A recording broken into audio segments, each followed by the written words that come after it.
morning to you. Welcome to Asake Online. My name is Zenzele Ndebele, and this is the Breakfast Club. We continue with our transitional justice series where we talk about transitional justice issues, specifically looking at the Kukuraundi issue. I mean, for many years we've been talking about Kukuraundi and its effects on the people of Matebeleland and Zimbabwe in general. Most of the times when we talk about Kukuraundi, I know many people tend to talk about the number of people who died, abanye bethi 3,000, abanye bethi 20,000. At the end of the day, it doesn't matter. People died. But above all, the effects of Kukuraundi are still felt today. The issues of poverty, displacement, migration. And also, what we're going to be talking about today is the issue of identity documents.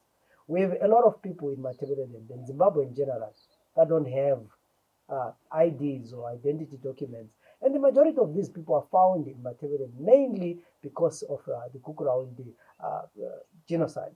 I've seen a number of researches that were done, including research that was done by Trace, research that was done by Amnesty International, and it is estimated that about 3 million Zimbabweans or people in Zimbabwe don't have identity documents. So they are stateless. And the majority of these are in Matebeleland. In Bulawayo alone, when the survey was done, it was discovered that about 43% of young people between the ages of 2 years and 18 years didn't have birth certificates.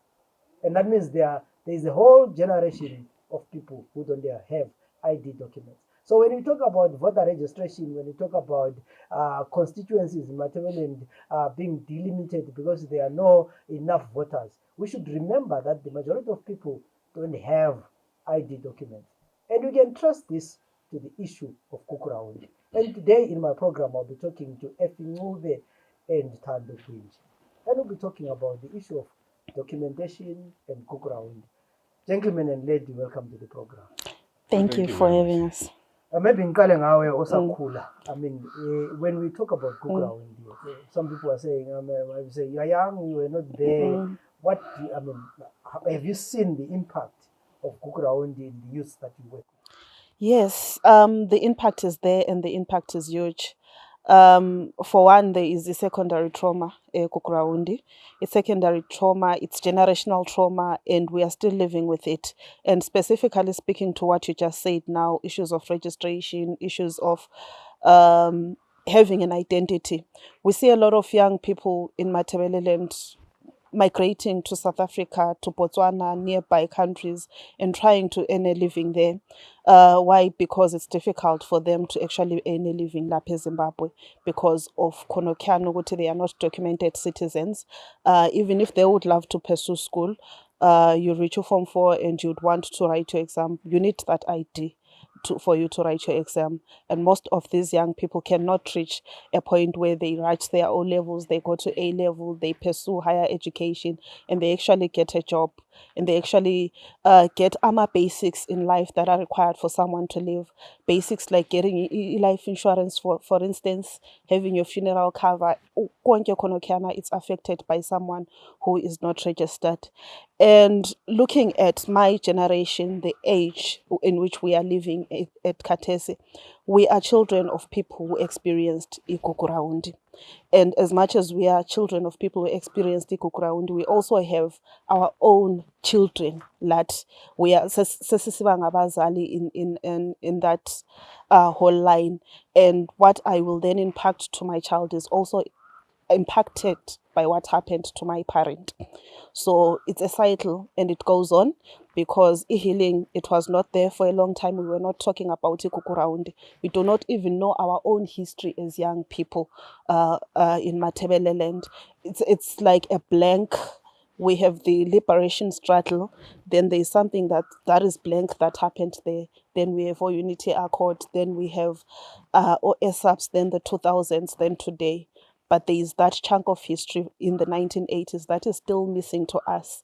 And it's difficult for us to be tracing our roots and to trace where we are in terms of development specifically, because it also had an economic impact as well.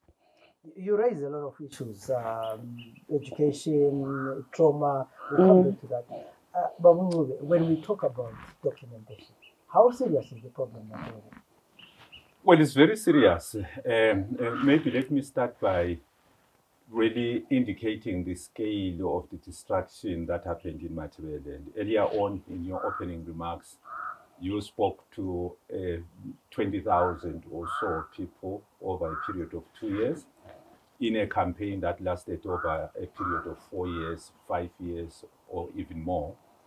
If we contextualized that from a national standpoint of view as well as a global standpoint of view, what it will amount to will be, if you say it at the time of the killing, the people of Matabeleland and the Midlands who were targeted were 20% of the population.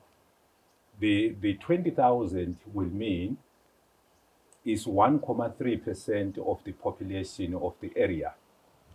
If it were in Zimbabwe today, 1.3% of 16 million would be 208,000 people killed or disappeared over a period of 2 years between now and the next election in 2023. If you were talking of voters, opposition voters, supposing we had 6 million registered voters in the voters' roll, and you killed or disappeared 1.3% of those, it means 78,000 opposition supporters being disappeared or killed between now and July 2023. Can you imagine the scale? If you transposed that into a global scale, for instance, imagining or supposing that the population of the United Kingdom is 65 million, it will mean between now and July 2023, you will kill 845,000 people in the United Kingdom. If you were in the US, supposing the population there is 340 million people, it means between now and July 2023, you will kill 4.4 million people in America. If you were in China, and supposing you have a population of 1.4 billion people, it means between now and July 2023, you will kill 18.2 million people.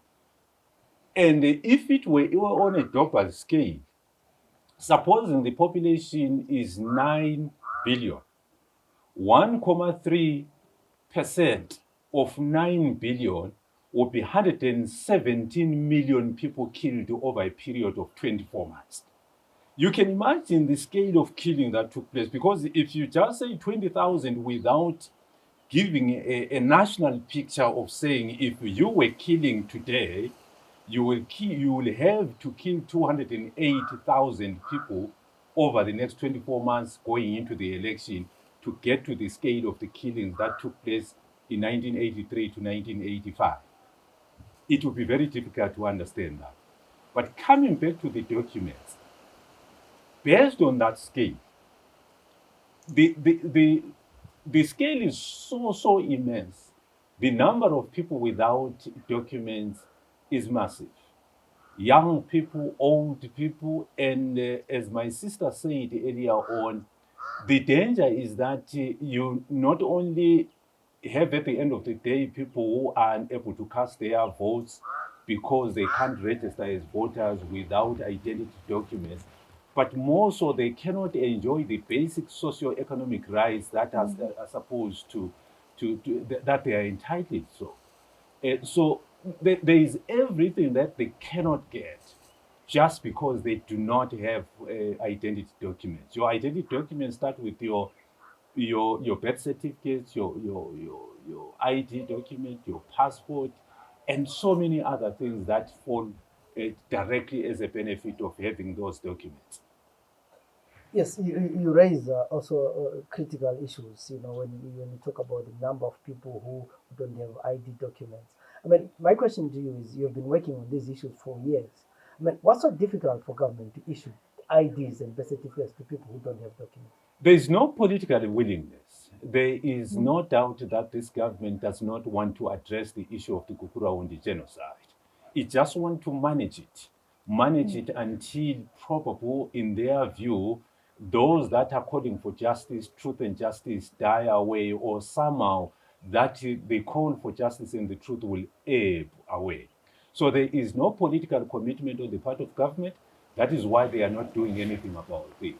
And also they fear that if they committed themselves in practical terms to addressing the issue of the documentation, it will have to speak to the scale of the killings that they are hiding, the scale of the forced disappearances that they are hiding. So because they are afraid of the truth, they are not willing to address the issue of the documents. So it's a catch-22 situation for them. You hide from the truth by not giving people identity documents. And you don't care at the end of the day the implications of that in terms of people not being able to get the lawfully married. For instance, you need that document to register a marriage. You would need an identity document to get a driver's license, to get a passport, to proceed with your education. So there is so much that people are being denied just by being denied access to identity document. But it also speaks directly to the unwillingness of the government to address the Kukuraundi genocide one way or the other. I mean, already many people are facing difficulties in Zimbabwe. With your ID documents, you still struggle to get a job. Yeah. You still struggle to, earn a living, go to school. How is life like for a young person who doesn't have an ID document? Well, life is difficult. Adding to what Umalume Effie just said, there is a lot of incompetence when it comes to our government offices, especially the registrar's department. I saw very recently a lot of young people wanted to write their O levels queuing during the COVID-19 crisis, and there is a lot of crowdedness in those offices, and those young people just want to get that ID so that they have an identity and they can just simply write their O levels. So most of them did not actually manage to actually access the registrar's office to actually get those IDs, and that those are just young people who have that father's ID, who can actually get an ID. Because they have some form of identity. It becomes worse for someone who doesn't even have their parents' ID. So from someone who has an experience with Kukuraundi and they can't access so that they can get a simple education as basic as O levels. But it's worse in terms of experiences. If you're looking at the issues of marriages, for instance, that the issue that he just mentioned, a lot of young people in the region, especially girls my age, they would think that marriage is the answer because I don't have an ID. Maybe I can get a man who can take care of me. And then I get a man who can take care of me, but in that marriage, I do not have that marriage certificate that will actually give me a lot of freedoms, a lot of liberties within my marriage. So which means I'm also prone to issues of gender-based violence. And there's a lot that I cannot do. And even if I have my child in that marriage, then I would need to rely on that man so that my child also has that identity, and they have their birth certificate, and they manage to also get their ID, and they go through those particular processes that we need to go through in life in order to live meaningful lives. So the issues are vast. You'd find out within the economy, within our social lives, it all triples down to those experiences that we had during Ikukuraundi that put us in a position where we cannot get an identity as citizens. So getting an identity is important for the improvement of someone's livelihoods. If I can get a passport, maybe what's happening in Zimbabwe economically is beyond me, then I would want to migrate. I can migrate if I have that ID, if I have that passport. But without that, it's very difficult for someone to actually really live their life to the fullest. Last night there was a debate on Clubhouse online with mostly Zimbabweans in the diaspora about Kukuraundi, the history of Zimbabwe, and many other things. But towards the end of that debate, there was something interesting about the issue of housing in Bulawayo. Yeah. And people started arguing on why Amandebele don't have houses. And someone said, no, but Waba Lavo, Kurumani, Lavo Kankara, Lavo Nketa, and Amandebele, which I am attending, But it made me realize that when we are talking about at the height of Bukurau, when people are migrating, they are running away. They don't have the documents that you are talking about. Where were you going to get the ID, the birth certificate, to go to CABS or any other bank to get a loan? So when we talk about these things, people don't realize that it has also an economic impact on what you can get. And so if you are not educated, what else can you do? So how, how are we going to solve the problem of poverty amongst young people? Because if you know as a handouts of COVID, you cannot go and register because you don't have a birth certificate. Yeah. So, are we likely to deal with the issue of poverty without dealing with the issue of IDs? I was saying for you to actually be in the house waiting list, you need that ID document. But most importantly, for us to be able to address issues of poverty, a lot has been said about young people in Matabele land. It is said that we are lazy. It is said that we have a mentality of going egoli, and we do not address some of the issues that are pertinent, issues to do with identity, issues to do with making someone have a sense of belonging in Zimbabwe. Because you'd see a lot of young people in Matabele land coming up with their own initiatives, trying to coexist within the system and crying a lot about not being included in particular systems, especially those that are government related. You'd see a lot of young people crying, Uguti, when it comes to being nurses, for instance, for you to go to nursing school, for you to be part of that, there's been a lot of marginalization that is there. So it's something that's also tripling from Ikukuraundi. It's something that is still in existence today, and it's something that's affecting mindset, mentality of young people. And as much as mentality is being affected, and we feel like going egoli might be the solution, we have not addressed the issues of identity that makes us think that way. Because a lot of young people, especially those my age, when they went egoli in the early 90s, they got identity documents there and they are living there. And when they come back, they try to reinvest in Makai, but they cannot come back to actually participate in the political life of Zimbabwe. There was a lot of voter apathy. Katasi, we have a delimitation process going on, and we might lose a few constituencies as Bulawayo. Issues of identity need to be there. It means that I cannot vote and I cannot be voted for, even if I want to be voted for, so that I can create some form of change for young people within my community, because I don't have that ID document. So it affects us politically and it trickles down to the economy. And as we know, politics have a lot to play in terms of addressing poverty and addressing issues to do with the economy, as you are mentioning them. Most of the time, I think when we talk about Kukura, when we talk about this genocide, people limit it to just people being killed or people disappearing. How has it affected the economy and the economy of Matabele and the people of Matabele when it comes to wealth accumulation? Yes, that's very important. We should not be talking about the number of people who were killed only, but we should focus on the people who were affected.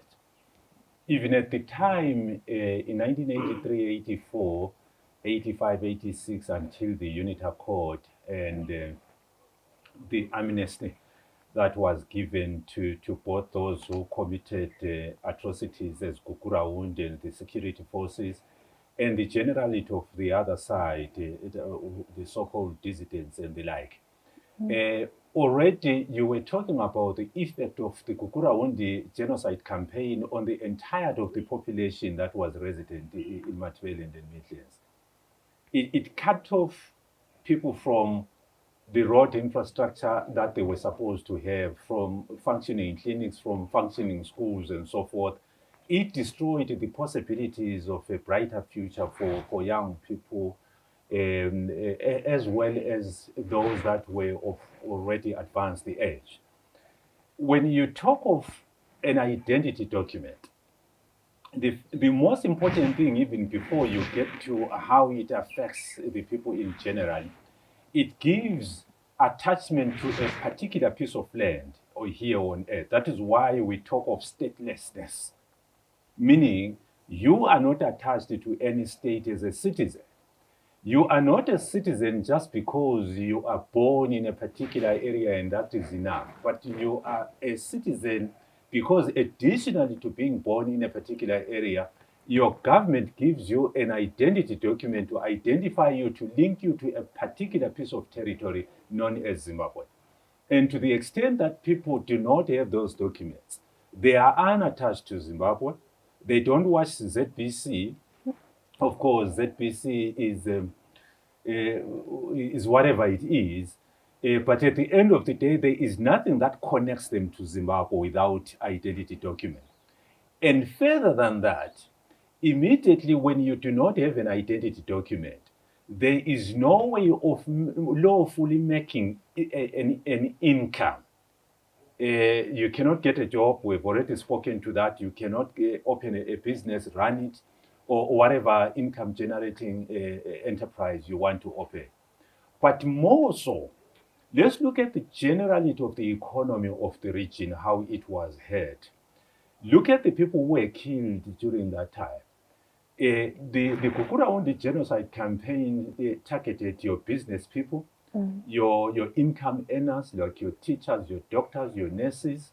They wanted to eliminate the leadership and those that could earn the economy of the region some growth.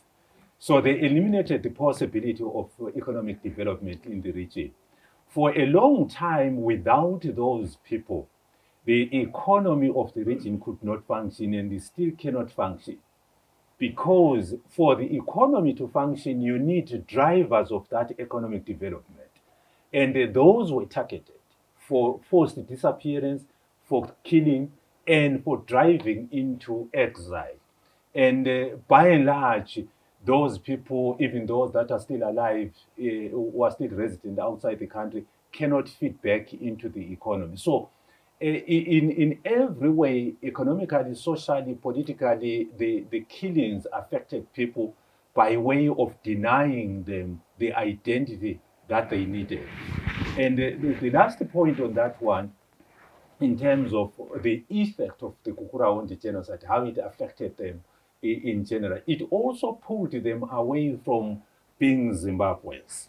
What you are seeing, there is less and less Zimbabweanness in the region.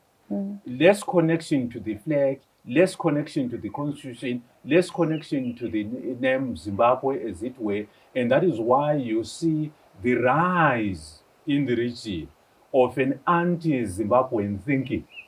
Because if you are denied an identity document that links you to Zimbabwe, why should you force government or Zimbabwe to be part of Zimbabwe? That's the point. Yeah, it's it's a lot. It's not just about the document. It's a lot to do with the economy. It's a lot to do about the well-being of the people. And if you have someone who was born in the 80s who doesn't have an ID, it means their kids also don't have ID. It means the whole generation doesn't have IDs. I mean, maybe you've interacted with either NPRC, other civil society, and government. What do you think is the solution to this problem? Before I come to the solution, I wanted to add something on what Malmuye just said. You see, the economy should be driven by young people because the young people are the majority and they are of the production age. But you see that we have a lot of urban poor young people. We have actually given them names, ghetto youth. And in these urban poor that are the majority, most of them are children who came through because of issues of rape during Kukurahundi, and they do not have those ID documents because they do not even know their surname, their proper surname. And going back to the rural areas, I cannot go and claim that I would also want a piece of land, maybe in Kai, where I come from, because I don't even know my surname. And the particular area where my mother was from, that I grew up knowing Gusekaya Lami, I do not identify with it because of some of those issues. It means that we are I'm still going to be confined in that one room. Corner. I will not get a lot of access to a lot of things. So it is a cycle. It is a lot of things that we are looking at. But in coming to the solution, I would think we really need healing initially. And healing is very necessary for us to change our mindsets towards claiming what is rightfully ours by being born in Zimbabwe, by being Zimbabwean. Having that Zimbabwean identity is rightfully mine. So the more we talk about Kukuraundi, the more we talk about healing, the more we can actually try as young people to actually claim our identities and actually put our government to task to give us IDs competently. So I think that's one very necessary thing that we need to do to heal and to ensure that young people really stand up and try to claim their identities within the country. As we conclude this program, Thando is talking about healing. And that healing has been elusive for the last, since 1982. I mean, we have had the NPRC, the moment of madness. How do we get to that healing? A starting point, ZANU must go.